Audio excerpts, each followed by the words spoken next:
tsy maintsy hampiatra ny vidin'ny jiro nasiana fanatsarana Optima ny avy eo amin'ny Jirama raha ny resaka ny fanaovan'ny Solo Andriamanampisoa filohan'ny filakevim-pitantanan'ny Jirama tamin'ny mpanao gazety androany talata nasiam-pantsina nefa io vidin'ny herinaratra no hatsarainy io raha ny filazany ka amin'ny voalohany volana May no ampiarana izany raha ny voalazany dia tsy hozaraina roa tsony fotsiny ny sokajim-pandaniana fa hozaraina 3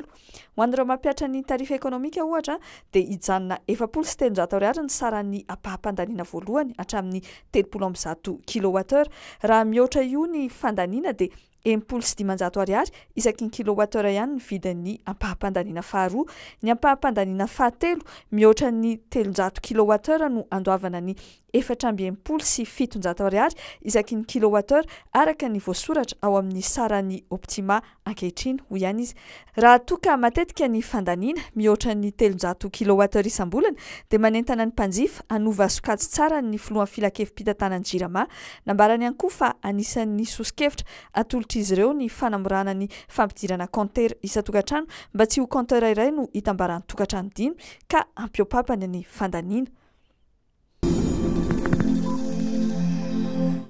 Tsy ho afaka handray anjara amin'ny lalao iaonan'ny Madagasikara amin'ny Etiopia sy Niger i lalaina ny menjanahary i Bolida no hazavainy androany talata fa tsy namela azy ilalao ao amin'ny ekipa pirenena ny kluba ilalaovany amin'izao fotoan'izao dia ny Paris FC. Antony iray amin'izany ny ratra nahazo azy tamin'ny volana novambra 2024 nandritra ny lalao ny aonan'ny Madagasikara tamin'ny Côte d'Ivoire izay voasitrana voaingana kanefa tsy nandraisan'ny federasiona malagasy ny baolina kitra anjara mihitsy ny fitsaboana azy fa dia ny Paris FC avokoa no nandray an-tanana izany fitsaboana izany.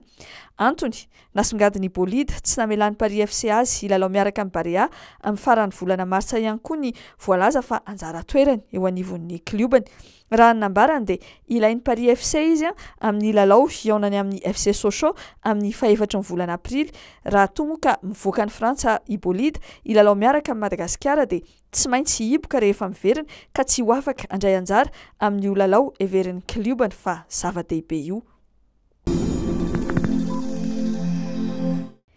Nandray ny sazy nomeny fitsarana mpanelanelana amin'ny fanatanjahantena na ny tribunal arbitral du sport Iamady filohan'ny confédération africaine baolina kitra no marihany fa nanomerariny azy amin'ny ampahany ity fitsarana ity ka nahatonga ity fitsarana ity nampiena ny saziny ho 2 taona tsy mahazo misehatra amin'ny baolina kitra sy lamandy 5 alina Frantsa Suisse raha toa ka 5 taona tsy mahazo misehatra amin'ny baolina kitra sy lamandy 2 hetsy no nomeny FIFA azy. Notsindriny fa tsy maintsy nataony ny fandaniana izay nolazaina fa tsy mifanaraka amin'ny fenitra ny FIFA mba hampihavanana ny kitra afrikanina andany ary hanenjehana ny asa tsy maintsy natao ankilany. Nikorotana tanteraka ny tao amin'ny CAF tamin'ny taona 17 ka hatramin'ny taona 18 izy ka tsy maintsy narenina ary izay no nahatonga ny somary fisafotofotoana tamin'ny fampiasam-bola tao amin'ny CAF. No marihany Amady fa ny olana tamin'ireny fotoana nisy fisafotofotoana ireny no nanaovan'ny FIFA fanadihadiana vao nisy ny tsy fifanarahana teo aminy sy teo amin'ny komity mpanantanteraka ny CAF ka nahatonga azy anasazy ity filoha alefitry ny FIFA teo aloha ity.